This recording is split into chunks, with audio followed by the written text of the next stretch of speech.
Daniel Ricciardo tira Tsunoda e mesmo com a punição, não é punido. Chora. E Mercedes vai tomando o lugar da Ferrari como segunda força. Isso e muito mais agora no BPcast com Débora Almeida e Rubem GP Neto. La cucaracha, ya no puede caminar, porque no tiene, porque le falta marihuana que fumar. La cucaracha, ya no puede caminar, porque no tiene, porque le falta marihuana que fumar. Una cucaracha pinta, le dice a una colorada. E estamos de volta com o BBcast, seu podcast de automobilismo e outras nerdices. No episódio de hoje vamos falar sobre o GP do México, também alguns comentários ali sobre o GP dos Estados Unidos, que respingou aí no final de semana do México. Eu sou o BGP Neto e aqui comigo está a Débora Santos Almeida. Bem-vinda, Débora. Olá, amigos, sejam bem-vindos a mais um episódio do BBcast e hoje pegue aí a sua tequila, afinal você está escutando esse podcast provavelmente na terça ou na quarta-feira e como é feriado, enche a cara de tequila. Exatamente. Bom, antes de prosseguirmos, aqueles recadinhos marotos do Paddock. Primeiro, agradecer aí todos os nossos apoiadores, todos os nossos ouvintes que compartilham, que conversam com a gente nas redes sociais. Muito obrigado. Vocês são muito importantes para o nosso desenvolvimento aqui. E lembrando de vocês da nossa campanha de financiamento coletivo e contínuo, né? Olha, acabei me embaralhando aqui, mas vamos seguir. Coletivo e contínuo do Apoies. Tem o link aqui na descrição, aonde você pode se tornar um apoiador do Boletim Paddock e contribuir mensalmente aqui para o nosso projeto. Você também pode conferir a nossa lojinha lá no Colab e conhecer os nossos produtos. Também é uma forma de apoiar o nosso trabalho ou também, né, ser membro lá do canal do YouTube, porque também é uma forma de apoio. Então tem vários jeitos aí de você contribuir com o nosso projeto para a gente consiga fazer as nossas publicações, podcast e também as lives e vídeos lá no canal.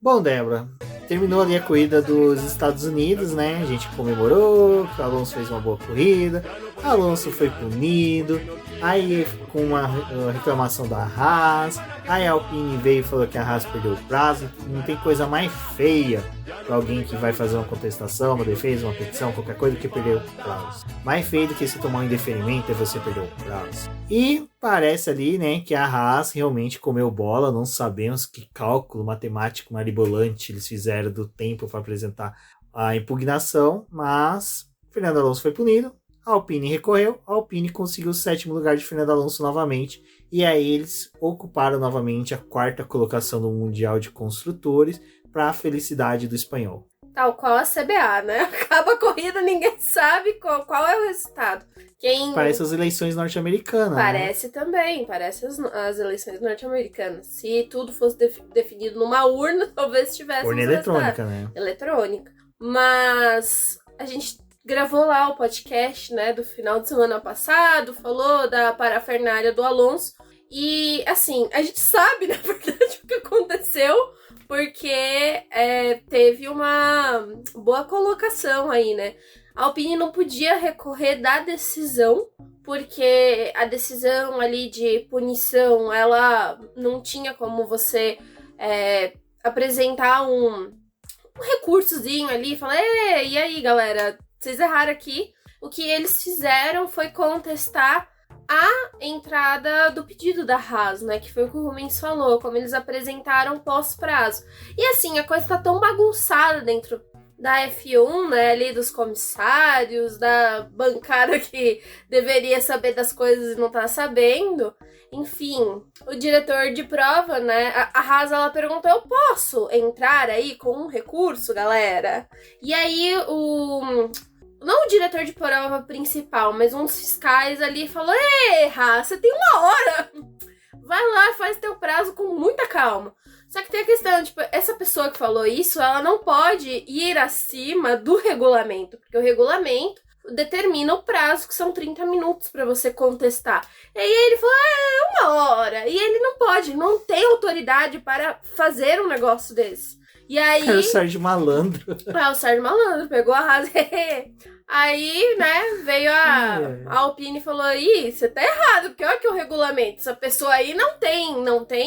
Chamaram Alexandre de Moraes. Essa pessoa aqui não tem capacidade pra falar nada sobre isso. Aí resolveram tirar a punição do Alonso, mas deixaram ainda lá no final assim, ó, a gente tá tirando, a Haas estava errada, né, a gente também estava errado de ter aceitado o negócio fora do prazo.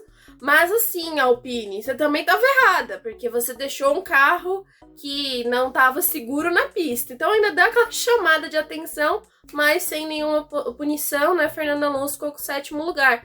Pelo menos o Fernando Alonso não poderá reclamar do GP dos Estados Unidos, porque assim, ele tá fazendo a contabilidade das 22 corridas de quantos pontos ele já perdeu. Depois do GP do México, contabiliza que ele perdeu 70 pontos. Era para ele estar a 40 pontos à frente de Lando Norris, diz Fernando Alonso. Então, assim, com certeza este espanhol está puto. E, um mês antes da gente passar para o próximo tópico, eu gostaria de chamar a atenção para a treta do final de semana, né? Que tocando aqui, né, no nome do espanhol, vamos falar da treta que o Bonito pegou e falou que dá mais valor pros títulos do Max do que pros 7 que o Hamilton conseguiu, né? Aí teve todo o negócio de tipo, os jornalistas me perguntam as coisas só pra poder fazer manchete. Sim, meu querido, a gente só pergunta as coisas pra você pra poder ter acesso, né? Não sei se você percebeu, mas a imprensa funciona assim às vezes. Não estão pagando as nossas contas direito, então precisamos de uns clickbait aí às vezes. Mas... Porque a gente nem fez post disso. A gente nem fez post disso. Só deu risada. Só tava no clima de dar risada. E pior é que o BP nem faz clickbait, a gente nem aproveita essas coisas. Na verdade, a gente esclarece os clickbait, que olha, estamos perdendo aqui um dinheiro, viu? Então escutem esse episódio com carinho. Mas depois de toda a parafernália, né? Porque assim, Fernando Alonso adora desmerecer o Hamilton e o Vettel, né? A gente tem que lembrar que os dois disputaram o título com o Alonso ali, o Hamilton em 2007, e o Vettel teve o período dele ali da conquista dos 4 títulos em que o Alonso também teve capacidade de brigar por um título com o alemão, e ele adora desmerecer os dois, fala que não são, né, os tops, né? E aí, o Hamilton mandou um cala-boquinha pra ele em foto, olha, aquilo ali foi sensacional, assim, gosto muito dessa energia que os velhos estão emanando no paddock. Isso até que foi interessante, uma análise que o Gabriel Lima... Pra quem não sabe, o Gabriel Lima participa das lives do BP. E é do Full Gas Podcast. Exatamente, o melhor podcast sobre MotoGP. Ele fez uma análise supimpa num tweet que ele definiu bem. Cara, o Hamilton entrou e construiu... Eu não vou falar triplex, porque triplex atualmente não é muito bom ficar lembrando pra não dar munição pra uma galera. Mas, cara, ele construiu um quartel-general na cabeça do Alonso na temporada de 2007 da Fórmula 1, porque aquela foto é do GP da Inglaterra de 2007 em que o Hamilton venceu sobre o Fernando Alonso e o Fernando Alonso berrando que queria que fosse invertesse a posição, né? Então, assim, cara, é uma vitória icônica do Hamilton sobre o Fernando Alonso, bicampeão, os dois com o mesmo carro, né? E então, assim, cara, eu vi até o pessoal que é fã do Hamilton lembrando que ele voltou ao Hamilton de 2018. E aí, na hora que a gente for conversar da corrida, eu vou relembrar que Hamilton voltando a 2018, mais ou menos aquele ritmo, aquela tranquilidade de guiada e com o W3 aparentando ali, entregando um pouco mais de velocidade, pode gerar um entretenimento aí pra gente para as 2 últimas corridas e até o início da próxima temporada. Então o legal dessa fofoca toda aí do Alonso foi ter gerado todo esse entretenimento e essas análises aí que vai valer pra sempre. Aquela coisa, né? Independente do que o Alonso falar, sempre vai repercutir de alguma forma, né? Ainda mais quando tá vinculado à imagem do Hamilton, porque a gente sabe das alfinetadas que ele dava no Hamilton, dos problemas dos dois ali. Então, aqueles caras que a gente gosta de ver muito na pista, né? Hoje, o Alonso não se encontra mais tanto com o Hamilton, assim, é mais com o Vettel. Mas quando o Alonso abre a boca... Ai, gente, olha, tem que tirar ele do Twitter, assim como o Lucas de Graça. Do Twitter não, né? O Alonso tem que tirar das entrevistas. Bom, agora eu posso falar do Lucas de Graça, porque ele me deu o filão depois de todo esse Ai, período. te deu. Ai, Depois de todo esse período aí de eleições, Ficou triste. tomei o filão do Lucas de Ah, Graça. ele não gostou, né? Não gostou do meu posicionamento. Seu claro posicionamento político, né? Exatamente. Ei, Manu Gavassi. Bom, falando em posicionamento político, vamos falar da punição, né, da Red Bull e da Aston Martin. Que Outra piada, né? A Aston Martin foi... Cara, a Aston Martin foi punida por erros de digitação, por erro de formatação, De 12... arquivos. Não, de 12 itens da lista lá. Ela deu uma coringada lá no negócio. Mandar em fonte Times New Roman. Mandou em Calib. Não, e foi... Nossa, gente, assim, foi... não souberam o negócio de alimentação, da fábrica nova, do túnel, do simulador. Foi uma salada. Não, o que pior eles é que ela fizeram no errou em negócio. 12 itens e não ultrapassou o teto. É que ela errou na discriminação, né, do negócio. Então, ela errou no descritivo dos itens. Mas, cara, isso é o mais interessante. Os caras... Que normalmente quando você erra isso, você erra até os cálculos. Porque você tá discriminando onde você gastou, você erra nos cálculos. Mas não. Eles Aí na hora erraram que na eles- descrição Porque do quando negócio. você manda a descrição, você manda juntar as notas. Quando você faz uma auditoria, você não pede só pra pessoa descrever. Escreve aí. Vai, descreve aí, fica à vontade. Não, você Tava manda... um dia azul e deu você- 12 mil. Você manda as notas e como a maioria dessas empresas elas têm que publicar o ganho delas em meios de comunicação, pelo menos no Brasil é assim, não sei se lá Não, fora lá é assim. fora também é. em Eles têm jornais, um canal, editais, essas coisas. Um edital. Então você vai fazer um bate, né? Um cara crachá. E aí a Aston Martin errou, mas no cara crachá dos valores acertaram. Então nesse ponto eles foram honestos. Assim, eles foram ingênuos em pensar que fazer mambembe talvez passaria despercebido, eu acho. Mas Não, é que não até teve a FIA maldade. falou, né? Foi a primeira vez em que eles estavam fazendo esse relatório mais descritivo do teto orçamentário, né? Antes, nos outros anos, quando não tinha teto orçamentário, os times também apresentavam os gastos que eles Isso é tinham, normal. né?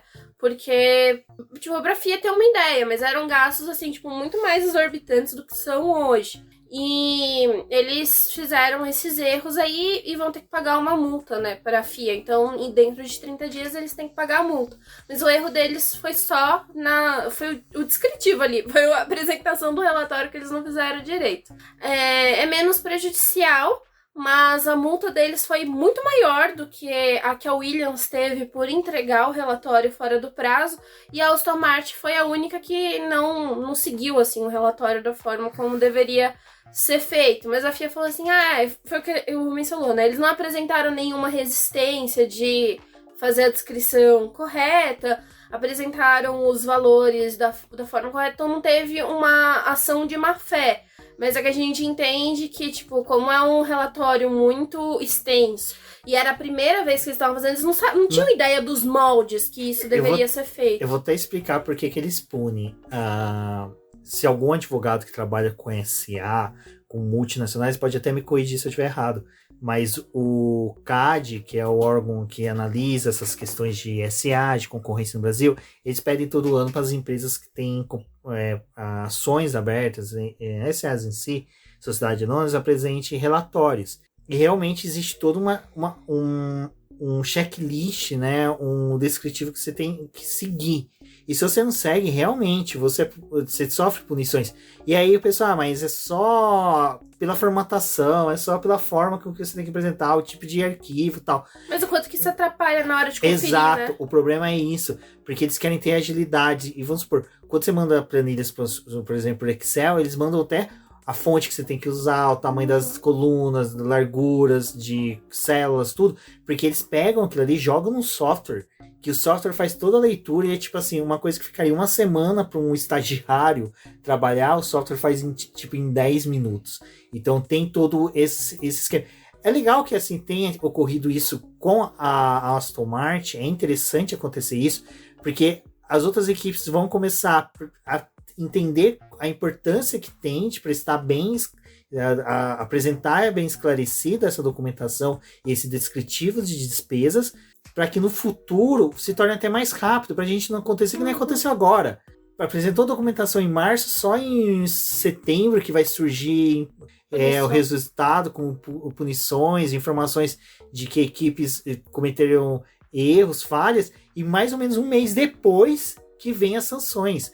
Então não, o esquema apresentou em março, abril, porque ali você está no começo de temporada, qualquer coisa, a sanção já vale para esse ano, ou já tem uma aplicação para o começo do próximo ano, que as equipes podem já começar a meio que trabalhar isso, não ficar uma coisa muito de sopetão como foi agora. A da Red Bull, como você tá falando, né? A da Red Bull, além da aplicação lá da multa e da questão da utilização do túnel de vento... Foi a punição e a... Não, já explico, mas eu quero falar outra coisa. Tô me é da questão do tempo.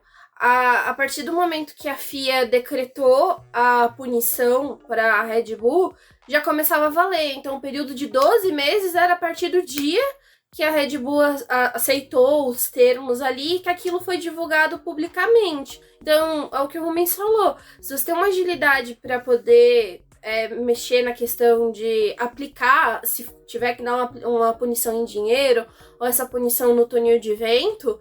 ela já começa a valer ali, então ela já teria começado a valer nesse ano. Então a Red Bull teria 12 meses que teriam sido parte afetados nesse ano, não no próximo ano, como vai acontecer, né? Mas enfim, foi muito lento a punição. Mas a Red Bull, ela também ultrapassou, né, o teto orçamentário, a FIA fez a descrição dos valores, correspondia a 2,5% mais ou menos, né? 2,3%. Não chegava aos 5%. Então a Red Bull foi multada em 7 milhões de dólares e também a perda de 10% do túnel de vento. Só uma nota que esses 7 milhões não entra no orçamento. Não. Então já vem uma patifaria aí, desculpa. Né? Vamos quebrar, pagar a multinha não entra. Nem a da Aston Martin, né? Nem a da Aston Martin também entra na questão do teto orçamentário. Também já é um erro. As duas. Uma falha total. Mas enfim, aconteceu isso, né? Então, assim, a Red Bull, a Ferrari, Mercedes, elas tinham muito mais dinheiro antes do teto orçamentário. Então, 7 milhões é praticamente troco de cachaça. Não faz nenhuma diferença. Porque não é uma equipe que, se perdesse esses 7 milhões, ia impactar no seu teto orçamentário, porque ela não teria mais 7 milhões da onde tirar para poder usar no carro. E para a Red Bull não faz diferença nenhuma. Então, esse valor não entra no teto orçamentário. E os 10% do túnel de vento vão ser afetados, né, nesse período agora de 12 meses para o desenvolvimento do seu carro. Lembrando que a Red Bull, por ela ser a campeã, ela já tem menos tempo de túnel de vento e menos tempo de túnel de vento que a Ferrari e que a Mercedes. E agora ela vai ter muito menos, né, 10% a menos. Porém, uma das coisas que a gente estava até conversando antes de gravar, né, quando saiu a punição ali, é que, ao meu ver, não afeta muito a Red Bull, porque eu entendo que são 3 anos que você tem de danos ali, né, que as equipes falaram. O primeiro ano, que seria 2020, quando esse carro estava sendo desenvolvido. 2021, porque passou a temporada inteira com esse carro bem nascido. E para quem não acompanhou muito mais, assim, tipo, detalhes da Red Bull, a Red Bull foi o melhor carro que nasceu, assim, no grid. Porque eles não tiveram... Ele evoluiu. O grande problema do carro da Red Bull era na questão do peso. Então, durante o início ali da temporada, eles tiveram que ir diminuindo o peso do seu carro. E eles foram fazendo essas atualizações para poder reduzir um pouco do peso, mas era um carro que não tinha o problema com o porpoising, né? E o terceiro ano, que vai ser o próximo ano, em que, assim, esse carro não vai ter grandes mudanças do regulamento para o próximo ano, né? Ele é uma evolução, um carro de 2023.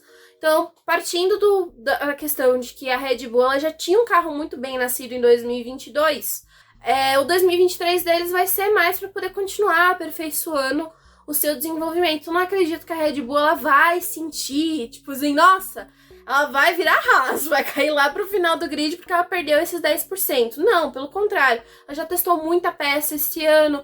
No próximo ano ela vai vir provavelmente com aquele chassi mais leve. Então não é um time que vai ter perdas. O que eu acredito que vai acontecer com a Red Bull é que no meio do ano, quando é aquele momento em que a Red Bull costuma vir com um carro mais forte, ter mais modificações, ela não vai conseguir fazer isso porque tá nessa questão do túnel de vento e vai ter que guardar um pouco ali porque ela vai desenvolver o carro de 2024. Mas seria diferente se a Mercedes estivesse perdendo seus 10% de túnel de vento. Porque o carro da Mercedes ele nasceu problemático. Então a Mercedes ela passou 2022 trazendo atualizações, fazendo testes de peça para poder melhorar o carro, para poder sair daquele limbo que eles estavam e desenvolver. E a Red Bull ela já tá num passo à frente, ela não tá consertando problemas, ela tá só melhorando o seu projeto. Então eu não acredito que esses 10% vai fazer muita diferença na pista, não.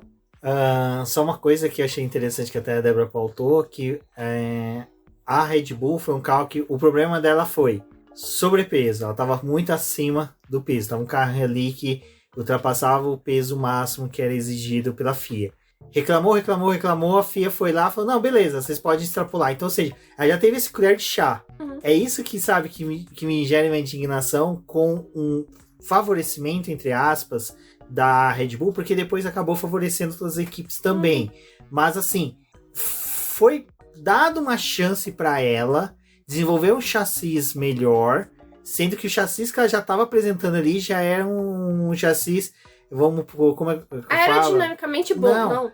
É um chassi um chassi dopado, que não passaria no exame antidoping, que o antidoping da Fórmula 1 por causa do chassi da Fórmula 1 é realmente o investimento que você aplica nele. Então, neste ponto, eu achei, na época, se vocês pegarem os BBcasts ali do começo da temporada, eu falei, cara, isso é ridículo, porque a McLaren e a Alfa Romeo, que eram dois carros que tinham conseguido entregar carros leves, estavam sendo prejudicados. E a Red Bull que não conseguiu, parece que a Red Bull não entende nada, né? Não entende regulamento técnico e não entende regulamento financeiro, sabe? É impressionante como o pessoal consegue projetar um carro de outro mundo, fechar contratos milionários de patrocínio, mas não me consegue entender um regulamento técnico e um regulamento financeiro. E tem o melhor projetista, né? Tem o melhor projetista ali.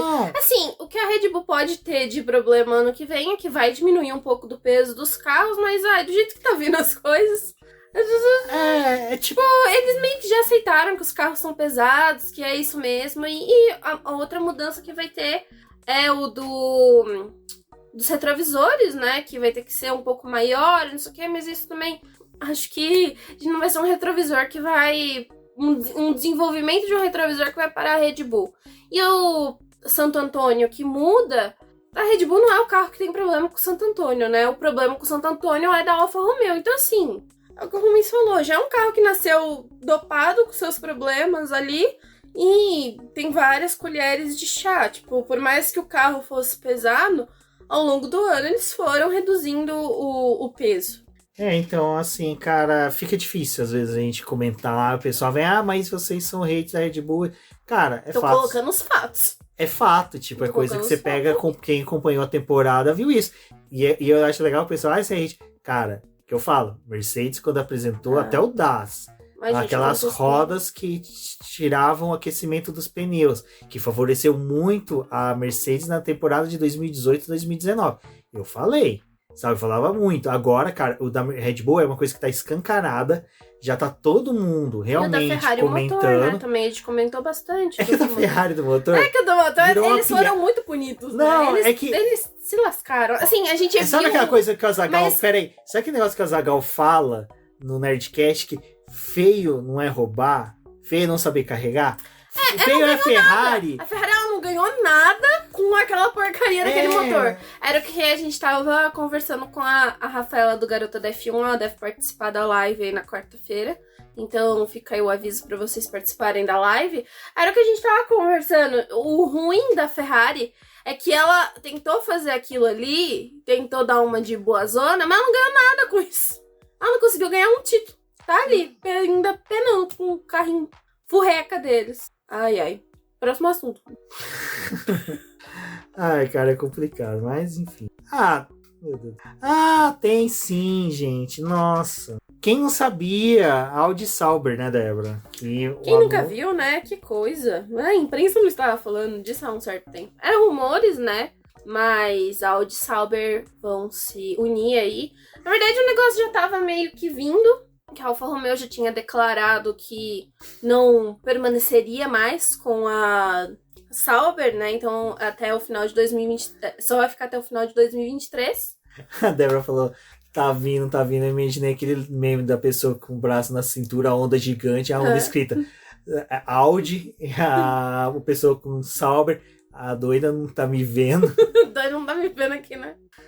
E, enfim, né? Vai ter essa parceria. A Sauber vai fazer a construção do carro, porque eles já têm ali a fábrica. Assim, eu recomendo muito pra quem começou a acompanhar a Fórmula 1 por agora, ou ainda tá se inteirando das coisas, o canal da Sauber, eles têm alguns vídeos passados apresentando o túnel de vento, apresentando a estrutura que a Sauber tem. Infelizmente, assim, a comemoração dessa união. Infelizmente, bem mal gerida ultimamente, mas a Sauber, assim, era pra poder ser um dos grandes times, né? Eles têm uma estrutura fora do normal. E essa vai ser a estrutura que a Audi vai usar, né, para o desenvolvimento, para a construção dos seus carros. Então, a Sauber vai fazer essa parte de aerodinâmica. E a Audi, lá na sua fábrica, né, ela vai fazer o desenvolvimento dos motores. Então, o motor vai vir da Alemanha para poder se juntar com a parte aerodinâmica da Suíça. E nisso, a Sauber tá negociando com a Audi para que a Audi faça uma parcela ali da compra dos investimentos para poder ter um pouco mais de controle na equipe, mas isso ainda não foi confirmado, assim, quanto que é a porcentagem, quanto que a Sauber vai realmente ter esse poder, porque é uma coisa que ainda está em fase de negociação, e a Sauber também é uma empresa, né, uma equipe que ela é bem relutante com essas questões de negociação, né? Ano passado ela sofreu com a questão da Andretti, queria comprar, porque quando eles ficaram ali putos com o fato da Williams ter conquistado aqueles pontos na Bélgica, então a Alfa Romeo ali, né, a Sauber, entrou naquela coisa de que, vamos vender, vamos sair da Fórmula 1, chega. E aí depois as conversas não deram muito certo, e agora tá vindo com essa questão da Audi, então a gente não sabe muito bem quais são as porcentagens, mas vai ter essa união. Espero que dê certo. A Audi, então, vai entrar com o nome, né, realmente na Fórmula 1. Ela vai ter um impacto maior na Fórmula 1 com essa junção. E a Alfa Romeo, ela vai se despedir da Fórmula 1 em 2023, mas existe aquela expectativa que em algum momento a Haas talvez se aproveite desse patrocínio aí para poder continuar. A Haas, que agora, né, na última etapa nos Estados Unidos, anunciou um patrocinador master que vai mudar o nome da equipe no próximo ano, vai ter uma interferência no nome da equipe. Não mudar completamente, ainda vai ser Haas, mas vai ter essa interferência. Só que a Alfa Romeo poderia voltar para a Fórmula 1 através desse patrocínio aí, né? A Alfa Romeo não é uma equipe de fábrica, ela só é a patrocinadora master, então ela tem a influência no nome da Sauber. E eu tô triste. Isso que eu queria dizer. Cara, eu acho que esse ponto eu acho legal, cara. Tipo Casola, que é fã da Sauber. Cara, ele deve ter camisa da Sauber BMW, Sauber Chelsea, né? Que o Chelsea chegou já a patrocinar a Sauber. Sauber Ferrari, BMW, Sauber né? BMW, já falei. Já falou Alfa BMW? Romeo, já falei BMW. Bom, vamos pra sexta-feira aí dos treinos, né, Débora? Lembrar que a Mercedes lá nos GP dos Estados Unidos, porque eu falei que o muro ali entre México e Estados Unidos ficou com várias coisas passando de um lado pro outro, né? Foi o Alonso com punição que vai e volta, foi a asa da Mercedes também que vai e volta. E eu achei legal a discussão da asa da Mercedes respingando na quebra de teto da Red Bull. Porque a Red Bull quebra teto, desenvolve peça aí com grana que ultrapassou o teto orçamentário, mas eu faço uma asa, não posso nem testar, posso nem colocar no carro. Aí a FIA aprovou. O pior é que aprovou. Deixa eu explicar o lance da asa para quem não entendeu o que foi todo o rebuliço. A Mercedes apresentou uma asa que toda a asa dianteira do carro da Fórmula 1, ele pode ter umas hastes que segura aquelas asinhas, né? Que sobrepõem. Eu não sei o nome, quem quiser saber também os nomes, recomendo os vídeos do Sérgio Silverly, que ele sempre explica muito bem o nome dessas peças. E tem essas hastes que segura. E o que a Mercedes leu do regulamento? Que existe uma limitação e que essa limitação pode ser trabalhada para criar umas novas asinhas sobrepostas às asas, que faz com que o direcionamento do ar vá para fora. Isso, que joga o ar para fora, mas... Não pode ter o direcionamento do ar. Exato, e não pode gerar turbulência. Aí ela mandou o desenho pra FIA, a FIA falou, ótimo, Mercedes, bela asa. O cara que verificou a asa foi o mesmo que verificou o teto orçamentário. Da Red Bull, exatamente, estagiário cumprindo aviso prévio, né? Todo mundo que cumpre aviso prévio deve ficar de biquinho, mas enfim. Aí... a Mercedes levou para os Estados Unidos, uma pista boa, dá para fazer o teste ali, tem o GP do México depois, qualquer coisa a gente usa, 2 GPs próximos, pistas boas para testes, vai estar calor, N motivos, para se testar uma asa. Chegou para colocar a asa, vem a FIA, então não pode. Aí a Mercedes, então, eu gastei dinheiro, vocês aprovaram essa bagaça. Aí vem discussão, a Mercedes meio que falou... Mandaram arrancar os negócios. O que eu posso fazer para essa asa ser legal na visão de vocês? Faz isso, isso e aquilo. A Mercedes foi lá e fez, testou a asa e a asa... A asa mudou bastante o carro. Assim, foi um avanço, acho que pro projeto deles. Nada do que a gente tá vendo agora é tão importante para esse ano, é mais pro ano que vem. Eles estão preparando o carro do próximo ano. Aí eu fico imaginando, já pensou...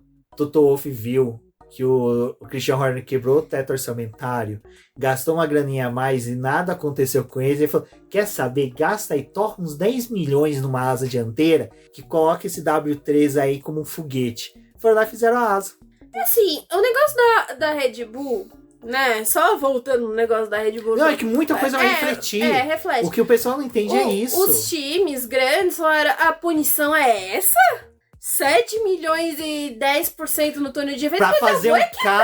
Pra fazer um carro que ganha temporada, pra ter 14 vitórias 7 milhões não vai interferir no meu teto orçamentário, porque eu não vou ter perda no teto orçamentário. Eu vou gastar mesmo. É isso que vai acontecer. Só a McLaren que não, porque times... pagou a rescisão do Ricciardo. Mas ela ganhou um dinheiro com o Andor. É mesmo, só no lugar de Andor. 5 segundos ali deve ter sido 7 milhões. Enfim, é isso que tá acontecendo, né? E agora é o jogo político, né? Os últimos testes de peças, já valendo muito pro carro do próximo ano, do quanto que vai ter essa influência. Mas o fato é que a Mercedes veio com essa asa. A pista do México casou, porque a gente tem que lembrar que o carro da Mercedes também não é um carro que... o downforce é muito bom. E em pistas assim que não tem downforce, né, pro carro da Mercedes é bom, funciona com eles. Os outros carros que precisam mais de downforce não funcionam tão bem. Porque o carro da Ferrari, por exemplo, ele é um carro que ele é aerodinamicamente muito trabalhado. E ele acaba perdendo ali, ele acaba sofrendo muito mais do que a Mercedes, né? Então essa asa funcionou aí, deu um bom trabalho, deu um buzz pra eles, assim.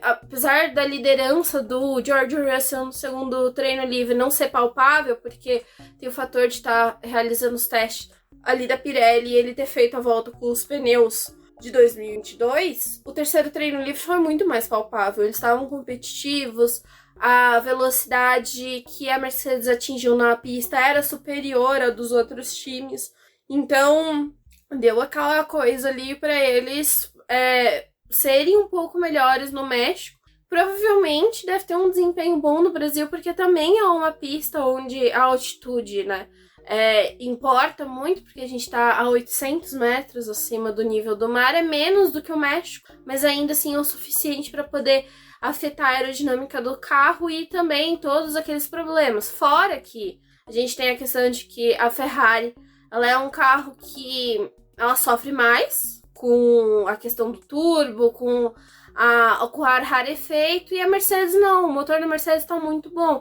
Então, enquanto a Mercedes perdia muito nos outros anos, quando chegava no México, né, tinha um pouco de dificuldade também no Brasil, de certa forma, agora o jogo vira, né, a Mercedes pode ter teve um carro muito bom no México e pode voltar a ter isso no Brasil. Que vai ser legal, né, acho que é legal, mostra também uma leitura fora da caixinha, né. E eles não se respeitaram o regulamento. Isso que é engraçado, né? Eles foram no limite. Aí a FIA bloqueou. Aí tá bom, FIA, o que você quer? Tipo, aquela coisa, sabe, do você tá de saco cheio. Mas o que você quer? Ah, quer que corte isso daqui? Foi lá no Alicate, cortou, resolveu. Sabe? Então, assim, hoje a asa é legal, ninguém pode contestar e não teve quebra de teto orçamentário. Bom, falando nisso ainda sexta-feira, né, Débora? A gente teve os testes da Pirelli. Foi o teste da Pirelli ali com aqueles pneus para 2023. É uma goma próxima, né? Isso que eu queria perguntar, porque eu não consegui acompanhar os testes, porque testes na parte da tarde, na sexta-feira, para mim é sempre corrido em decorrência de fechamento de pauta. Então, os pneus, eles não eram identificados, né? Era tipo... Não, eles são os macios de 2023, os pneus mais macios de 2023, mas eles não são identificados na pista porque eles não têm cor. Eles são pretos, né? Eles têm o Tzinho lá, eles não têm uma cor que nem os outros que são apresentados entre branco, amarelo e vermelho. Isso é interessante. Nesse ponto eu acho legal quando tem esses testes. Vou por pré-temporada, porque aqui as equipes já têm dados que vai ser utilizados para o carro do ano que vem. Então eles já sabendo como é o comportamento desses pneus, eles já começam a ter uma dinâmica para o próximo ano. Então os carros legal, de né? Fórmula 1 eles são construídos baseados nos pneus. Então por isso que a gente teve uma divergência, assim, aquela briga da Aston Martin, da Mercedes em 2021, quando teve a troca dos pneus e a Pirelli não tinha comunicado direito a troca, reforçou os pneus e ainda pediu a diferença nos carros. Então, aquilo deu todo um bafafá, porque os carros, né, eles são construídos baseados muito no pneu, na eficiência deles, na forma como eles se comportam nos carros. Então os times tentam fazer essa construção. É importante para eles conhecerem o pneu mais duro e o pneu mais macio, para poder ter uma ideia do funcionamento e da operação dos carros. O pneu macio, pelo que a gente viu, assim, é que é muito complicado esses testes. Geralmente os times não dão tudo de si, não mostram tudo. O que a Pirelli faz, ela apresenta um cronograma para os times na quinta-feira do que eles têm que fazer. Então, X tempo na pista, vocês vão vão fazer stints de volta de classificação, de volta de simulação de corrida, né? É controlado o ajuste dos carros, então os times também não podem fazer testes aerodinâmicos nesses carros, eles têm que ir numa configuração praticamente neutra. E é tudo assim, batido pela Pirelli para ela poder ter uma linearidade de dados, porque ela vai ter a diferença dos carros, mas ela tem um comparativo melhor, porque a gente sabe que os carros já são diferentes, então tem essa questão da configuração. E a gente viu durante o segundo treino livre, por exemplo, o Fernando Alonso, como não tinha possibilidade de ficar mexendo no carro, o carro dele estava deslizando bastante, né? Tava perdendo bastante a traseira. Mas o que eles estão tentando corrigir é o problema da saída diferente, que os pilotos estavam reclamando dos pneus desse ano, mas é bem interessante esses testes. E o pneu macio também, foi legal ter feito o teste dele no México, porque no México eles usam a gama intermediária de pneus. Em 2018, eles tentaram usar a gama mais macia e não funcionou, porque estava degradando muito o pneu macio, eles não quiseram usar esse pneu durante a corrida, e aí a Pirelli regrediu, né, na estratégia, e a partir de 2019 começou a usar a gama intermediária. Então também é legal para a Pirelli testar os pneus macios no México, para já entender se eles estão tendo um bom rendimento com esses pneus, se o comportamento do carro é interessante ali com eles, para que no próximo ano, qualquer coisa, até dar um passo, tipo, de novo e voltar para a gama mais macia, e mesmo que tenha um pouquinho mais de gasto, talvez dá a possibilidade de fazer 2 paradas na corrida. E eu falo demais, se deixar eu falo do pneu o dia inteiro. De boa, porque agora, assim, porque, eu vou ser sincero, GP foi realmente... Foi bem... Foi um GP normal de Fórmula 1. Não foi nem surpreendente, também não foi tão chato. O GP do México é assim, né? Não tem... Porque as equipes não podem avançar muito, até acho que vai ser legal a gente comentar rapidinho sobre isso. Por causa do ar rarefeito, eles não vão colocar muita força nos motores, os motores não vão... Não é a corrida que eles vão estourar motor, eles vão deixar pra mudar. Historicamente já é um GP... É que a mesma coisa que acontece no GP do Brasil, gente. GP do Brasil, vocês querem exemplo? 2019. Só foi legal porque... ali chegou pro final, o Vettel e Leclerc bateram, o Bottas quebrou, o Hamilton e o Albon se tocaram. Não, foi da hora pra caralho, velho. As duas da Alfa Romeo no top 10, esquece. Assim, eu gritando, foi péssimo. Eu tava chorando pelo Antônio e pelo Kimi. Saudades. Até hoje eu sinto sabor daquele TK na boca, de tristeza, de saber que o Carlos Sainz foi pódio e eu lá na fila esperando. Nossa, aquela notícia foi triste. A notícia mais triste que eu recebi dentro do McDonald's. Bom, cara, aí de sábado, gente, TL3 foi tranquilo, não teve muitas coisas. Foi movimentado porque tiveram que dividir entre os simulação de corrida e a classificação, porque perderam o segundo treino livre sem usar os pneus de 2022, né? Então tinham que preparar o carro mesmo para a corrida. Eu só vou me corrigir.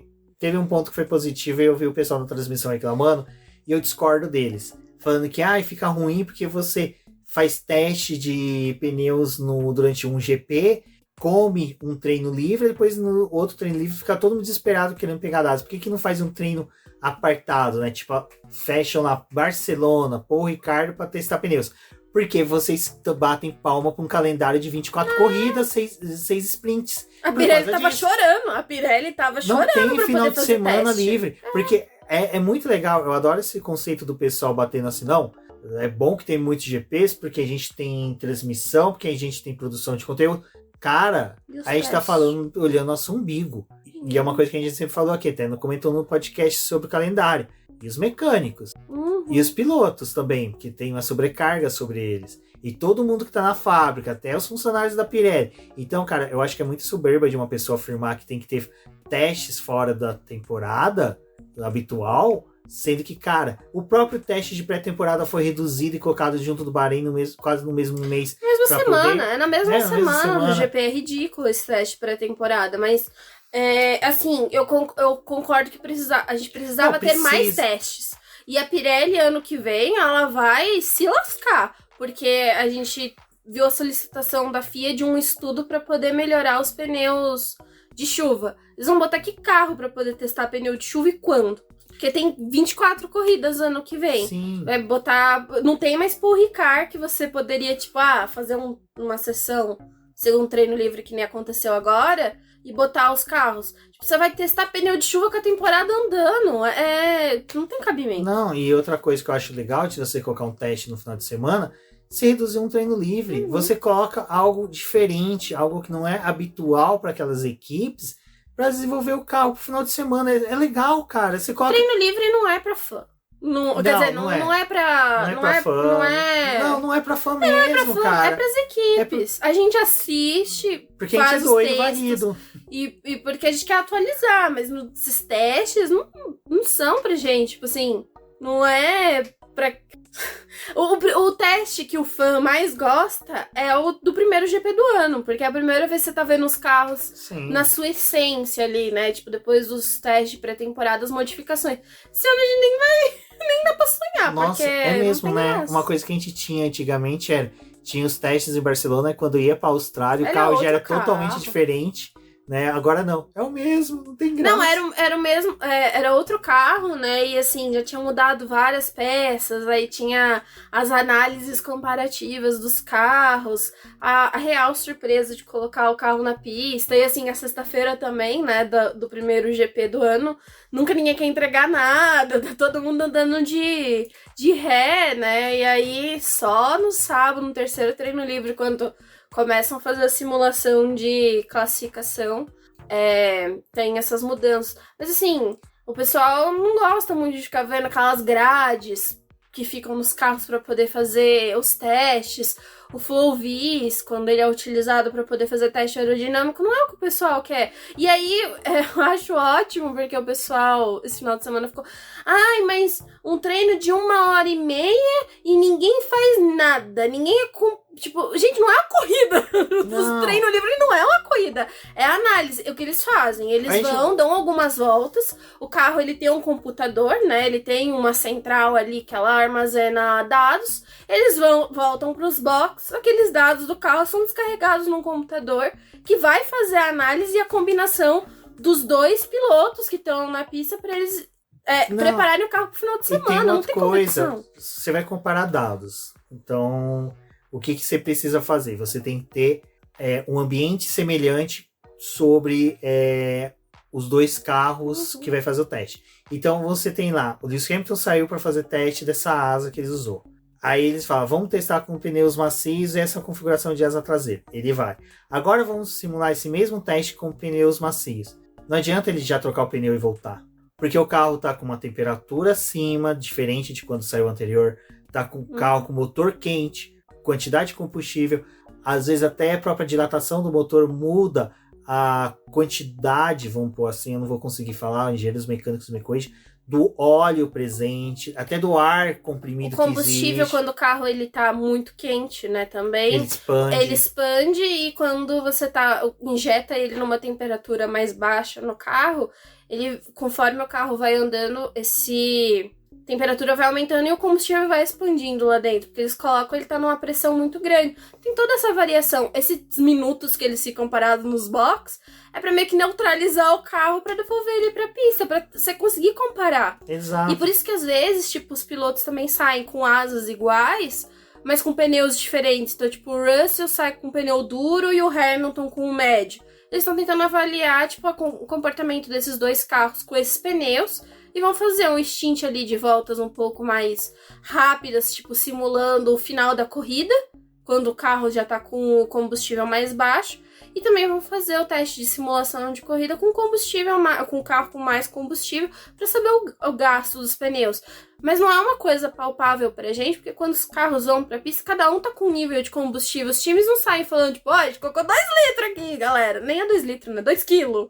Aí o outro fala, botei 1,5 kg. A gasolina é mais leve que a água, né? Então, se você comparar com litro, você tem uma desproporção em questão de peso. Quilos. Bom, agora vamos para o... Ah, não, a gente tem que comentar, né? Pole do Max Verstappen, disputou ali com o George Russell.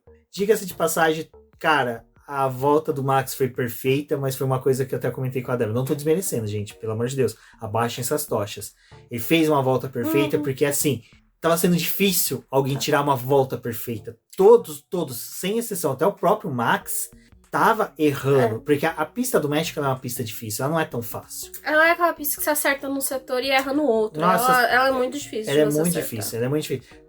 Aquele ponto em que o Gasly e o Vettel disputaram posição, aquela curva, quem puder assistir uma câmera on-board, ou aquela câmera que fica de frente pra curva, pro S certinho, você vai ver que o piloto, ele entra, ele só ajeita o carro e já faz a curva de novo. Então, só desse ajeitar e voltar, você pode ganhar ou perder milésimos. E então, eles têm a memória do carro dos outros anos, Exato. né? Que era um carro completamente diferente. Esse é uma mecânica que eles têm uma certa dificuldade, que o carro escorrega. Vários pilotos estavam com o carro escorregando traseira, né? E isso dá um mérito tremendo para a pole do Max, que o Max conseguiu fazer uma volta. Achou a volta perfeita. Achou a né? volta perfeita. Aquele que o Ken Miles falava lá no Ford vs Ferrari. Você achar a volta perfeita, quando você acha ela, ninguém consegue tirar. E o Russell fez um bom trabalho com a Mercedes, o Hamilton também. Ferrari apagadíssima. Ferrari foi, a Ferrari, eu acho que ela tava em Imola pro lançamento do carro da WEC, né? Eles de passagem. erraram ali. A única alegria foi ver aquele carro da WEC esse final de semana. Mas a Ferrari, ela correu, né? Ela viu ali que tava dando uns chabu nos carros dos outros, da Alfa Romeo, da Haas. Ela falou, sinto um cheiro de que vai dar ruim pro nosso lado. E aí, já prevendo o medo, sentindo o cheiro de incompetência, pegaram e reduziram a potência do motor, até pra Charlinho poder terminar a 100ª corrida dele, né? Reduziram o carro de motor Uno para motor 147, E não né? botaram a escada. Não botaram a escada no carro, entendeu? Tava ruim. Cara, A Ferrari ela nem foi pra luta. É engraçado que o motor tava tão ruim que o Bottas O se Bottas classificou bem. apareceu. Não, cara, o Bottas, o Felipe Meira não ouve a gente, tristeza eterna. Mas se ele estiver ouvindo, cara, nessas horas eu gosto do Bottas. Quando ele aparece. Quando ele aparece, cara, ele é o Gilles Villeneuve da geração atual. Torço pra que não tenha o mesmo destino. Mas assim, é o Gilles Villeneuve, que era o cara que ganhava corrida, era brilhante, mas só fazia brilhos a cada, 2, 10 corridas, sabe? Não é o cara que nem é um Russell, um Hamilton, um Verstappen. E o Bottas tá penando, né, nessa temporada. E ele tá dedicado, isso que dá dó dele. Coitado, Mas velho. o carro da Alfa Romeo não ajuda. Cara, o não, Bottas nada. merecia um carro melhor, cara. Nada na Alfa Romeo ajuda, sim. Ele usou, né? Precisava de um carro melhor. E fez uma ótima numa classificação, ficou entre os 2 carros da Ferrari, assim, mérito total dele de fazer isso. E também aquela coisa, né? Configuração da Alfa Romeo de tipo, vamos arriscar aqui pra poder ir pra um Q3. Mas, cara, é um carro que tá quebrando tanto, tendo tanto problema de motor, e eles foram pra poder tentar alguns pontos, né? A Alfa Romeo tá brigando aí com a Aston Martin, que a Aston Martin deu uma crescida agora no final da temporada, né? Com a crescida esporádica, né, galera? É o que a gente falou. Tem GPs que ela vai bem e tem GPs que ela que o GP do México, ele é um GP complicado. Você não tem como falar que tal carro... O Lewis Hamilton, cara, o Lewis Hamilton, por exemplo, quase não ganhou no México. O Verstappen foi pra 4ª vitória no México. Uhum. Tem carros e carros, né? A Mercedes, ela também nunca teve um histórico, assim, muito bom no México. Mas a Alfa Romeo apareceu aí e a Aston Martin sumiu mais uma vez. Na classificação da Aston Martin, assim, tipo, a sexta-feira, o primeiro treino livre foi interessante. Depois ela sumiu completamente. O terceiro treino livre já foi tipo, não vai vir aí. E realmente, a classificação deles não colaborou em nada. O único coisinha ali que teve é que o Vettel e o Mick fizeram ao mesmo tempo e os 2 foram eliminados. Até nisso. Bom, e só pra gente poder ir pro domingo, né? Vale ressaltar aí que Stroll foi punido pelo incidente com Alonso nos Estados Unidos. Merecidamente, né? Perdeu 3 posições no grid de largada. E o Magnussen por troca de motor, né? Que também foi punido aí. Até que foi interessante pela classificação que a gente viu ali o Magnussen, cara, de salvo engano, chegou no Q3. Q2 mesmo, só no Q2 não me engano. Acho que foi no Q2, porque desculpa. Ele ficou à frente do Mick. Exato. E, bom, Ferrari, 100º GP do Leclerc, todos os fãs do Leclerc, gente, isso daqui não é coisa minha. Fãs do Leclerc, pra você ter uma ideia, a Aninha Ramos, do podcast Box falou, 100º GP, o motor vai abandonar, vai. Todos os fãs, e cara... Dá pena, velho. Como você olha pros cara, pilotos, eu posso fazer um comentário, assim, já que a gente tá falando de Charlinho? Que a corrida tava correndo ali. A corrida tava correndo. Pensamentos pensantes. E aí eu tive pensamentos pensantes. Bateu um desespero, assim, né? Que quando eu vi o 7º colocado tomando volta do Verstappen, a primeira reação que eu tive foi twittar falar, né? Gente, o Charles vai tomar volta, né? A Ferrari vai tomar a volta da Red Bull. A gente tá na corrida do México e a Ferrari vai tomar a volta da Red Bull. Olha este campeonato, como está sendo, né? Mas tinha uma distância ali ainda do Charles pro Verstappen. O Verstappen não conseguiu passar o Charles. Mas foi assim, praticamente foi o retrato da temporada, né? Ferrari tinha tudo no começo do ano. Foi perdendo, aí chega nessa corrida, reduz a potência, faz uma corrida completamente apagada. O Charles pelo menos conseguiu terminar a corrida ali, fez uma largada boa, brigou com o Bottas, mas foi só. E bateu um desespero assim do Verstappen poder passar a Ferrari na pista. Que se tivesse passado, era melhor não correr os outros 2 GP. Deixa pra lá. Tô dando risada da Ferrari. Pior que eu não posso dar risada da Ferrari, que a McLaren... A McLaren daqui foi bem, né? A pauta, deixa eu ver se colocou a McLaren. Colocou lá no final. Mas colocou o Richard bateu no Tsunoda. Realmente ele bateu. Ele bateu no Tsunoda. Mas assim, hoje eu vou falar bem do Richard. Porque o cara... Ele fez uma corrida boa, né? Porque assim, o cara é o exemplo que eu dei. Quem foi? Leclerc em Singapura. Porra, você sabe que o Pérez tá com chance de tomar punição. Aperta a merda do carro pra você ficar com menos de 5 segundos dele. O Richard, com a merda da McLaren, que esse carro é uma bosta. O trator dele? É o tratorzinho ali dele. Bateu no Tsunoda por causa do trator. Exatamente. Cara, tomou punição de 10 segundos. Abriu 10 segundos do Ocon. Do Ocon, que tá fazendo uma... Ai, vou até morder a língua, caramba. Tá fazendo uma excelente temporada, sabe? Então, ele aproveita todas as oportunidades, né? Ele é apagado, mas aproveita as oportunidades. E é sacanagem que o motor do Alonso quebra, né? Depois a gente comenta sobre isso. Pera aí, deixa eu terminar do Richard. Cara, aí o Richard me mete mais de 10 segundos do Ocon e não perde a posição, cara. Isso é um piloto, cara. É uma pena que a adaptação demorou pra chegar. Puta merda, velho. E ele mostrando que tá super confortável nos pneus de 2023, né? Coitado, isso que eu falei com a Débora. Na hora que eu vi os tempos, tanto dos Estados Unidos, né, como agora, eu falei, mano, o Richard tá mandando bem com esses compostos ano que vem e o coitado não vai estar no grid. E assim, eu falei, porra, velho, até agora eu tô sentindo que critiquei. sentindo, né, que critiquei ele. É, coitado. Tu foi responsável pela demissão Não foi porque eu não conheço o Zac Brown, né? Só a Denise. Só a Denise. Não culpem a Denise, que a Denise teria apoiado. Mas eu fiquei com um pouco de raiva ali da afobação dele pra cima do Tsunoda, mas ele tava tentando, Mas é justificável. né? É uma pista que... E a punição também foi justificável. É porque ele, além de bater, ele tirou o piloto pra forever, né, da corrida. Então, aí você tem a cagada da FIA. Aplicar imediatamente a punição. Não é isso. Tá correto aplicar imediatamente, porque quando você faz um acréscimo de tempo, é o que eu sempre falei. Quando você faz acréscimo de tempo, tem que ser na pista pro piloto poder resolver. Ou eu vou pros boxes, faço um pit stop, coloco um composto mais macio e volto bliteirando todo mundo pra poder ganhar posição. Ou eu abro os 10 segundos. Dá chance. Agora quer ver Singapura, voltando pro GP da Singapura, que foi todas as cagadas de análise. Latifi tirou o Zou. Quanto que foi a punição dele? 5 segundos. Mesmo incidente, 5 segundos. Mesma coisa, tirou outro piloto da prova, 5 segundos. A inconsistência da FIA em aplicar punições é ridícula. Aí você pega, pra vocês verem como realmente é ridículo. Quer ver?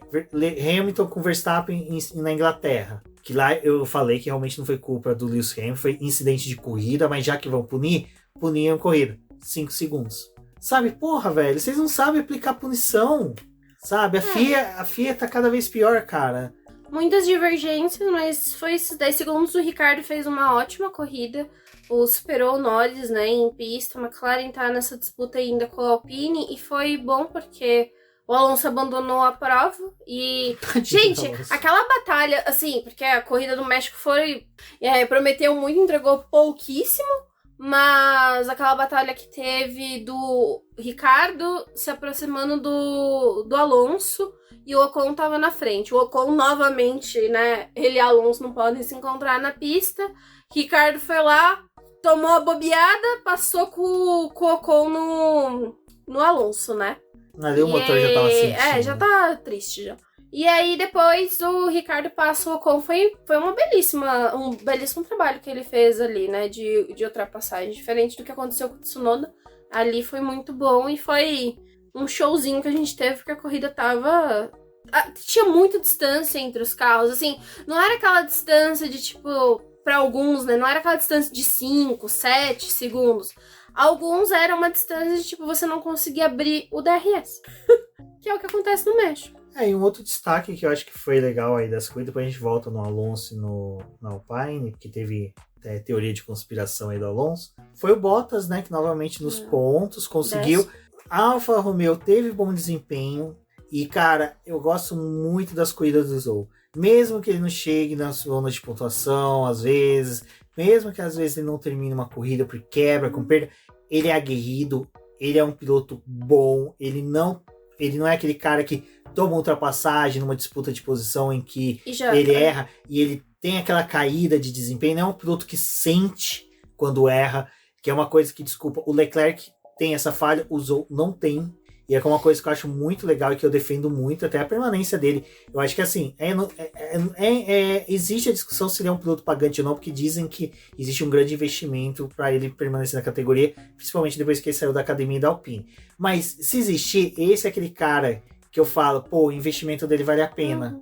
É um cara que tá trazendo... Ele quer, né? Ele quer estar naquela vaga ali, ele quer fazer o melhor. E acho que ele e o Bottas são uma boa dupla também, assim.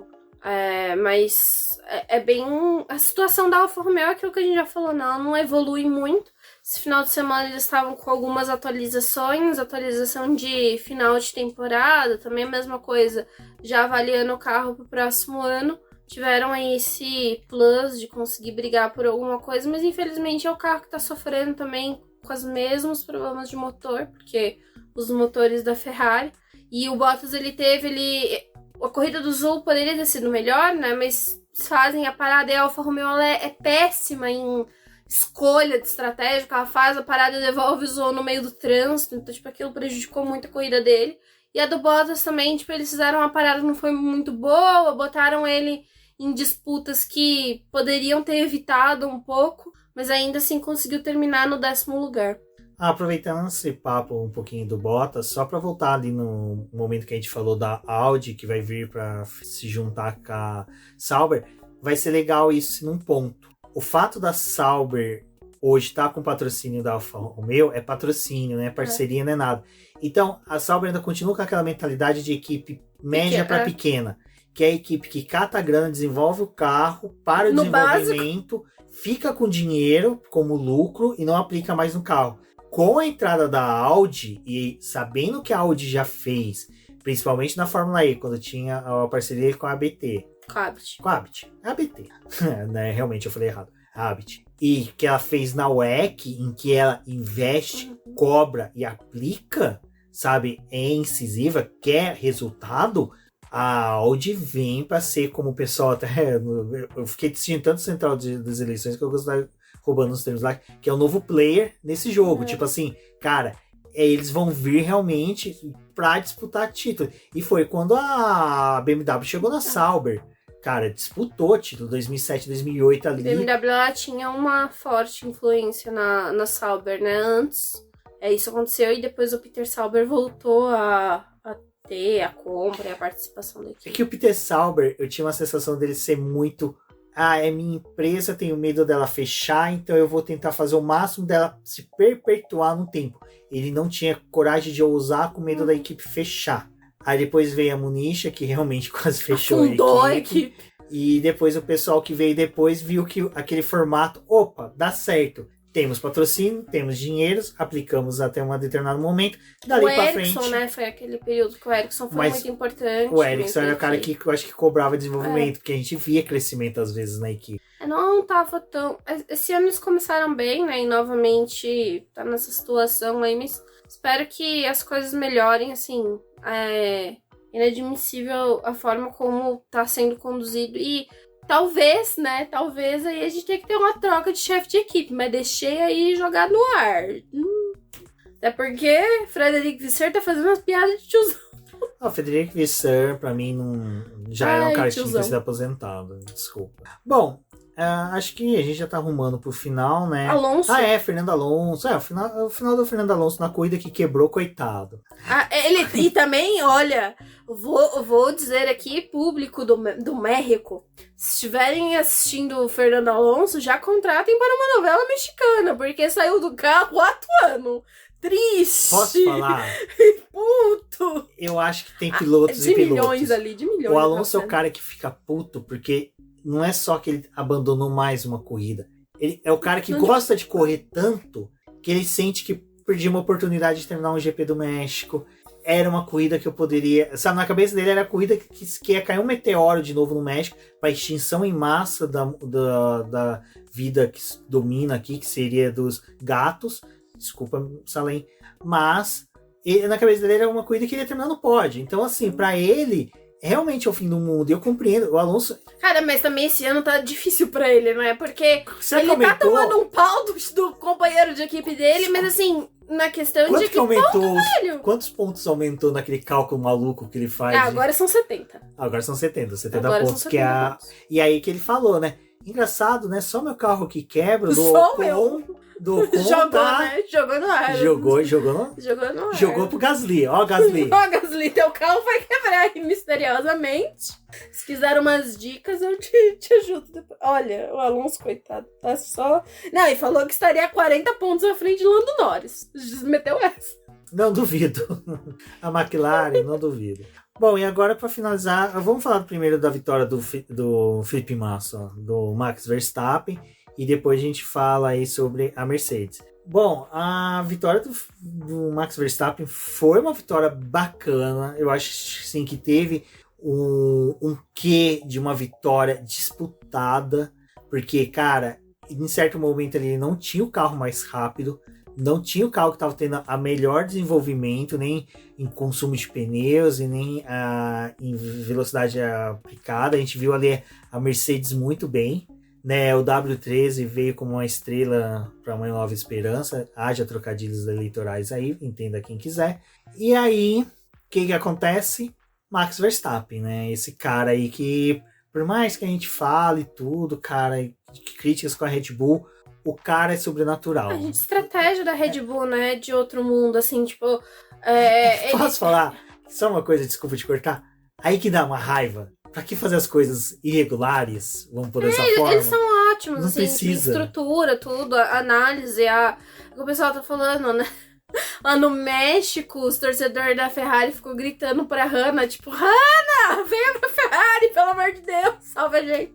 Então, eles têm bons profissionais que são muito bem cotados no grid, né? São, assim, bons profissionais que trabalham muito bem juntos, mas eu acho que se alguns times adquirissem algumas peças, tipo, como a Ferrari tivesse uma boa estrategista, porque eles conseguem fazer até um bom desenvolvimento de carro, tipo, imagina uma Alfa Romeo com dinheiro, não sei o que, com uma Audi ali, tipo, tem desenvolvimento, seria mais um carro competitivo no grid. Então, eles têm bons profissionais. O problema é o que o Mendes falou, né? Acaba se envolvendo em coisas pequenas que apagam um pouco o brilho. Mas o Max, ele fez uma ótima corrida. A Red Bull fez a escolha de largar com os pneus macios, o que num primeiro momento ficou assim naquela dúvida, mas pelo que aconteceu nos treinos livres, os pneus macios estavam funcionando muito bem, então já era uma ideia da Pirelli que eles iam ser usados na corrida e de fato foram. A Red Bull fez o primeiro stint de pneu macio, colocaram os médios e ficou aquele suspense assim de a gente vai fazer uma segunda parada ou não. A Mercedes comeu bola ali de imaginar que a Red Bull ia ter a queda do pneu, né? Que ela ia... conforme a corrida fosse se aproximando do final, o Verstappen teria que dar uma freada por causa dos pneus, e não, ele conseguiu manter o ritmo dele até o final, foi até ampliando a diferença para o Hamilton, a diferença dos pneus ali também foi interessante.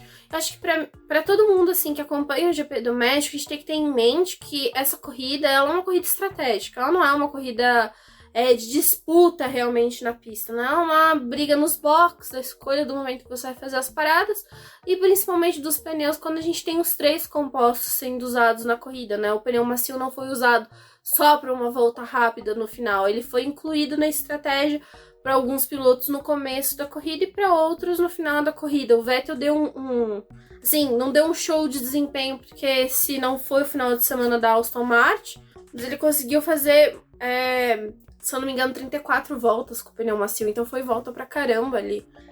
Teve essa diferença. O Verstappen fez uma ótima corrida, terminou muito à frente do Hamilton, e a Mercedes comeu bola de novo na estratégia, assim. Ia ser difícil de ganhar essa corrida? Ia, porque você também tava contando com talvez um possível abandono da Red Bull para poder conseguir uma vitória. Mas, novamente, trabalharam muito bem com os pneus, e a Red Bull ela tem aquele time, né, de tipo, no momento que eles vão colocar o pneu para poder definir o início da corrida, às vezes eles tomam decisão no momento que o carro, tipo assim, tá os mecânicos, qual pneu a gente coloca? Eles tomam a decisão ali e funciona. Então é uma equipe que tem uma sincronia muito boa, né? Só uma coisa sobre a Red Bull que é muito importante a gente falar, que a corrida foi no México. Quem mais teve tempo de tela na televisão foi o pai do Checo Pérez, né? Do Sérgio Pérez, do que o próprio Sérgio Pérez, né? O Pérez? Pérez, eu até brinquei no Twitter, gostei que o pessoal deu aval pra minha brincadeira, que num circuito ou num país que ele não pode trair a esposa, ele não corre bem, não busca vitória, porque, cara, o que aconteceu? Cadê o Sérgio Pérez? Sabe aquela coisa do Hamilton e correndo na Inglaterra tem aquela motivação? Até o Leclerc, coitado, que sabe que vai fracassar em Mônaco, o cara vai lá, faz pole, faz o diabo a 4, fica nervoso com a Ferrari, coisa que é rara de acontecer no rádio. O Alonso e o Sainz na Espanha, né? Então o Tsunoda no Japão. Agora, o Pérez... O Sainz, ele tava se achando mexicano, né? Então... O Sainz tava se achando mexicano. O Sainz colocou tempo no Leclerc. Colocou tempo no Leclerc. Cara, o Sainz... Que tá difícil. Sainz, e diga de passagem, o carro da WEC em homenagem ao Sainz, né? Que a bandeirinha da Espanha tá ali. Mensagem subliminar de contrato ad eterno com o Sainz. Mas Pérez... O México sumiu. Na verdade, foi o mexicano mesmo. O Pérez não teve aquele final de semana que o pessoal esperava. Ainda teve uma divergência ali na classificação, né? Da escolha da asa, porque eles iam botar uma asa que a Red Bull só tinha uma pro carro do Pérez. E aí, no último minuto, eles falaram, não, vamos com a casa normal aqui, que se ele bater, a gente tem mais uma pra poder trocar, ele não vai ser punido. Tentaram ajudar ele ali, mas o Pérez não fez o papel dele, que era tentar, pelo menos, superar a Mercedes, né? Largou atrás, a disputa que ele teve ali foi com o Russell na largada pra ficar com o terceiro lugar. Foi só, desapareceu também, ficou ali no terceiro lugar sem interferir em mais nada, né? Não chegou no Hamilton pra fazer a ultrapassagem, manteve o terceiro lugar, então mais um pódio pro Pérez nessa corrida, mas não fez nada demais, assim. Bom, e aquela coisa, né? A estrela brilhou novamente, o W13 comandou muito bem no final de semana. A gente viu o Toto Wolff já falando em vitória, Lewis Hamilton sorrindo, George Russell piadista. Cara, a Mercedes, assim, é o que eu falei no final do ano passado. Não deixem o Lewis Hamilton entrar no jogo. Não deixa ele Não sonhar. deixa o cara sonhar. Não à toa, o cara é foda. Não, e o Hamilton já tá se comportando de novo como se estivesse disputando o título, né? Porque Exato. falou a Mercedes, vocês erraram a estratégia. Já Foi tá cantando o que eu LOL, falei hein? o ano passado, após a vitória dele no Brasil, em que ele mudou o jogo, em que ele colocou o Max tendo que correr atrás do título e ele só administrar. É lógico, ele não vai disputar o título desse ano que já tá decidido. Já acabou. Ele não vai conquistar 2 vitórias, 3 vitórias que teriam sido, mas assim, é aquela coisa do psicológico. É o que o Rosberg fez com ele em 2015 para ganhar o título de 2016. O Hamilton tá tentando fazer com o Max. Cara, você não acha que o Max olha no retrovisor, vê ali o 44, aquele capacete amarelo, sobe no pódio, olha do lado e fala, mano, o cara chegou, sabe? É uma jogada psicológica muito boa. E só completando, Não, acho que a sim. jogada psicológica também nem é só com a Red Bull.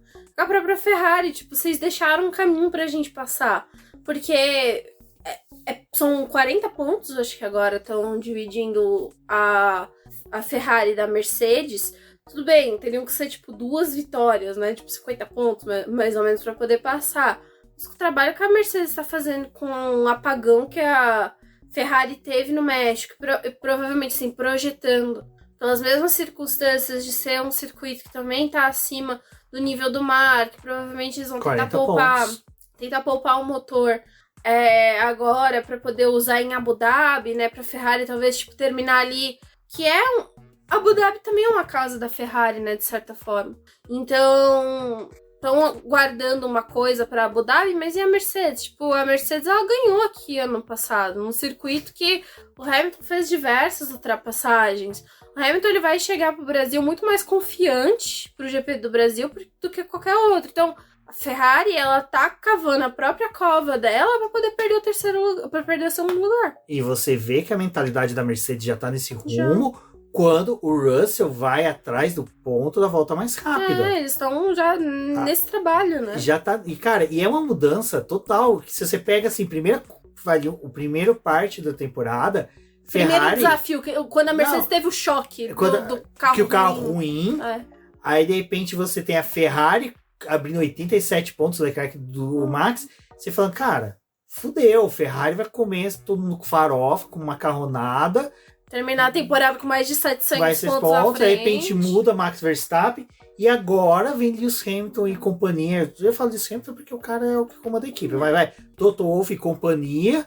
E tá colocando ali o W13 pra brilhar, sabe? Então, assim, cara... E o Hamilton, ele foi muito pra cima da questão do desenvolvimento desse carro, né? Ele cobrou muito de algum posicionamento da Mercedes. Então, tipo assim, também tinha aquela parte de que tinha corrida que ele, pô, cara, vamos guardar esse carro, não vou ficar na pista pra quê? E aí tinha aquela parte da equipe, tipo, não, você vai ficar na pista, a gente tem como melhorar o teu desempenho. E agora com corridas no final da temporada em que deu pra sonhar com a vitória, né? Porque a gente teve o GP dos Estados Unidos que ele flertou com a vitória. Teve agora o GP do México que, de novo, flertou com uma possibilidade de brigar com uma pole e com uma vitória. Tá vindo pro Brasil, que é uma pista que ele se dá muito bem em características, novamente. Tipo, se é ruim pra Ferrari pela questão da altitude, é bom pra Mercedes pela configuração do carro. Essas coisas que pode favorecer e eles estão já na mentalidade do próximo ano. A Mercedes, ela foi, acho que o time mais claro que, tipo, estamos pro próximo ano. Só para um ponto de análise, são 40 pontos de diferença, mas o Hamilton e o Russell fizeram 31 pontos nessa corrida e o Sainz e o Leclerc fizeram apenas 18. Ou seja, só o Hamilton anulou os pontos da Ferrari. O que o Russell ganhou foi de bônus, 13 pontos. Lembrando que o GP no Brasil tem sprint. Tem sprint, tem então são, sprint. Vamos supor, hipoteticamente, o Hamilton vem com aquele foguete que foi o ano passado. Consegue aí ganhar a sprint e ganhar a corrida e até uma volta rápida. São 36 pontos. 36 pontos no final de semana. Com 10 da sprint, 25 da vitória e 1 ponto de volta rápida. 36 pontos, sabe? Pô, só isso e uma... São 10 na sprint ou são 8? Não me recordo. Agora você me pegou. Acho que são 8. Pra quem vence, acho que são 8. São 8, né? São 8 porque não tem... Vai mais... São só 8 pilotos que ganham pontos. Desculpa, gente, falha minha. É que não tem tanta sprint assim, né? Também não queria que tivesse. Só que ele tivesse no Brasil, que é um lugar que dá certo essa bagaça. E o pior... O pior vai ser... Você acabou de dar um berro na orelha do ouvinte. Desculpa, a Aninha que tá dirigindo no vai trânsito. Se assustar. Vai se assustar. Desculpe, Aninha, mas assim... Falando nisso, Aninha, muito obrigado. Você é um amor. Obrigado, você sempre escuta a gente, sempre comenta. Muito obrigado por ter vindo escutar o nosso podcast. Salvo engano, a Aninha é de Curitiba também. Então, quando a gente for pra aí, quando a gente se mudar para Curitiba também. A gente se encontra. Agora me fugiu gravar. Também a menina fugiu da trânsito, né? Só correndo do carro. Fugiu, desculpe aí, sou um motoboy que atrapalhou aí. Mas a sprint, né? Sprint pode ser que venha alguma coisa aí nessa corrida, né? Mas ia ser um plot twist que eles ficam vendendo a sprint do Brasil, a sprint desse ano ser ruim.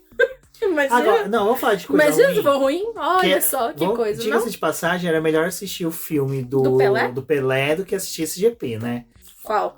Do México. Ah, sim. Foi um GP, assim, eu fiquei feliz do GP ter sido morno, por quê? Gente, a única coisa que salvou foi a torcida, não, foi a galera as eleições, gritando. Porque a gente ficou eu fiquei acompanhando as eleições. As criancinhas. O pai e do aí, Tcheco. chegou no domingo, os pilotos falaram, eu não aguento essa torcida que fica assediando, a gente chega! Ai, cara, a gente não quer... Coisa... Nossa, foi triste, viu? Mas enfim. Isso é uma coisa que até eu achei legal, que foi uma manifestação que eu vi de uma galera no Twitter. Eu não vou falar o nome, porque esse pessoal já colocou justamente naquele tweet só na roda de amigos, então justamente não vou comentar. Mas é pessoal que é envolvido com categorias nacionais que falou, pô, é um saco quando você tá trabalhando no paddock, se você tá trabalhando. Aquelas pessoas estão no dia de folga, de férias, e estão querendo se divertir, e eu não, eu tô trabalhando, e os pilotos também, outros pilotos falando, gente, é horrível, você sai do carro que nem o Leclerc, pô, o cara acabou de bater, destruiu o carro. Acho que tem que ter um pouco de noção do que tá acontecendo. E, cara, tipo, eles não são um pedaço de carne pra você ficar passando a mão. Assim, eu entendo o assédio. Um pedaço de carne você pode ficar passando a mão, né? Eu entendo o assédio de que, tipo, cara, o México, o Brasil são países que não recebem corridas que nem os Estados Unidos, que tem 3 e que você pode se programar pra poder ver aqueles pilotos ali, mas o México ele também tá no negócio do F1 Experience, né? Eles fornecem alguns ingressos ali em que o público consegue adquirir para poder estar no paddock e ver os pilotos. Acho que as pessoas elas ficam muito deslumbradas. Mas bom sim, senso, né? Elas ficam muito deslumbradas porque tipo, elas não têm aquilo sempre.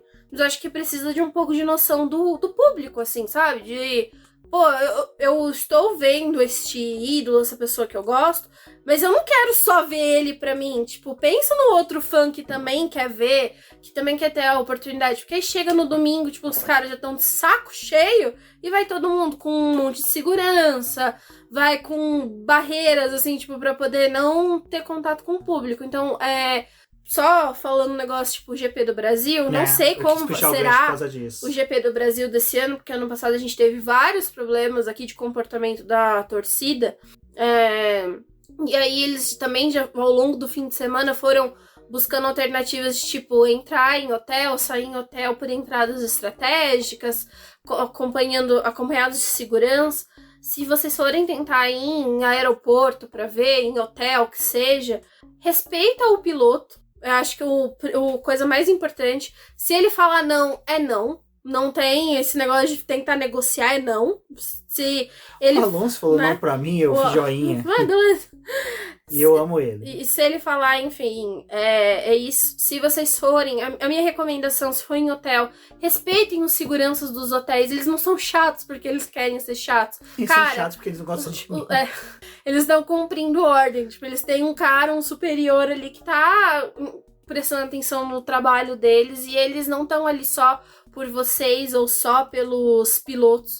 Eles estão ali por todo mundo que está hospedado, então respeitem essas pessoas, façam fila. Se vocês conseguirem ver um piloto, façam fila, se organizem. Não fica com gritaria, não fica passando a mão. Se você quer dar um abraço no piloto, se você quer alguma coisa, pede. Saiba pedir. Se ele falar não, tudo bem. Você vai, pega teu autógrafo, tira tua fotinha. Não tente ultrapassar limites. Sempre tente pensar no outro fã que gosta da categoria, que quer ter a oportunidade de ver o teu ídolo também. Porque se a gente é egoísta, só a gente quer ver, só a gente faz o negócio e depois prejudica, aí cada vez mais vai ter mais seguranças, a Fórmula 1 vai pensar mais vezes se vai ter a F1 Experience aqui. O prefeito da cidade de São Paulo atual, né, o Ricardo, até falou que eles estão fazendo um trabalho, né, com Interlagos para que futuramente eles possam trazer esses eventos de contato dos pilotos com o público, porque eles sabem que é um público muito grande que gosta da Fórmula 1, mas a gente também tem que mostrar que temos a capacidade de receber esse tipo de evento, porque não adianta nada eles fecharem um negócio desse para São Paulo e acontecer como aconteceu no México, que tá no domingo os pilotos xingando o público e se sentindo super mal, porque eles gostariam sim de interagir com a galera, mas da forma como tava tendo a interação eles não gostaram. Eu só torço para que se acontecer no Brasil de ter público maior no paddock, porque pelo menos até onde a gente sabe, conhece o pessoal que tá no paddock trabalhando, jornalistas, produtores de conteúdo, pessoas que estão lá, o público brasileiro até que é sussa e relax. Nosso medo realmente é o pessoal, e é medo mesmo de hotel e de como é que é o nome?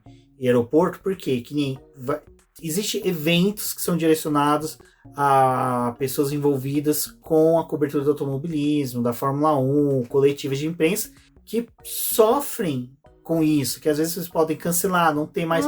Um exemplo é a McLaren, que todo ano fazia evento aqui em São Paulo, acabou, não tem mais. A Ferrari é a mesma coisa, por causa de fã. A Red Bull fazia, não faz mais. Ninguém mais faz, na verdade, mais evento com fãs. Acabou. Por quê? É dor de cabeça, sabe? E assim... É que você não sabe o que você vai receber, né? Tem o fã que... Nossa, muito legal essa oportunidade de eu estar aqui. E tem aquele que acha que, eu só vou viver isso uma vez e faz questão de viver aquilo só uma vez. Então é mais um apelo mesmo. Mas só que, gente, amanhã vai ter live. É amanhã, né? Quarta. Amanhã, né? O podcast sai na terça e quarta. Exatamente. Quarta-feira, no feriado aí. Livezinha pra gente poder finalizar aí GP dos Estados Unidos e México. E já, né, comentando aí se der um pouquinho, mas a gente vai fazer uma live, uma semana especial aí pro GP do Brasil. Então, galera que for vir para São Paulo, que for vir para o GP, consciência, bebam com moderação, tragam protetor solar, capa de chuva. Temos um podcast específico, né, também, de vai estar com o link no post para vocês ouvirem. Exatamente, tem o podcast, né, o videozinho aqui que a gente gravou, eu, Rubens e Rafa, que já vamos há bastante tempo em Interlagos, temos dicas preciosas para vocês. Se cuidem, pessoal, quem for vir para São Paulo, ou só para ir para corrida, para poder ir para o show, para ir em outro evento. Tomem cuidado e aproveitem aí. E se tiver a oportunidade de ver o seu piloto aí, trate ele com respeito. Exatamente, pessoal. Apoiadores do BP, vamos conversar aí que a gente vai se encontrar sim, todos poder conversar, interagir, que vai ser uma oportunidade sensacional. Bom, eu agradeço a todos, um forte abraço e até a próxima. Até a próxima.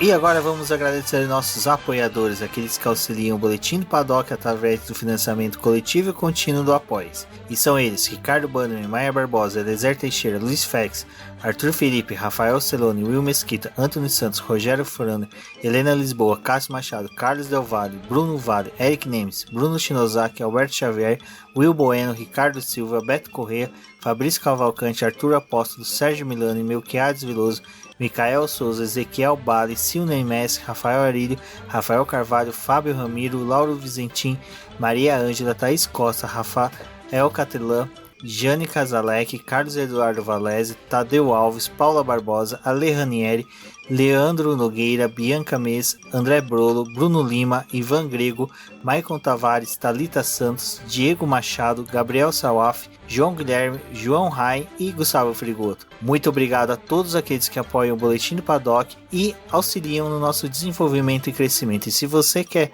apoiar também o Boletim do Paddock, entre em contato com a gente através dos nossos perfis oficiais ou acesse o link apoia-se.com/Boletim do Paddock e lá você terá as opções de apoio ao Boletim do Paddock. Um forte abraço e obrigado. Isso é tudo, pessoal.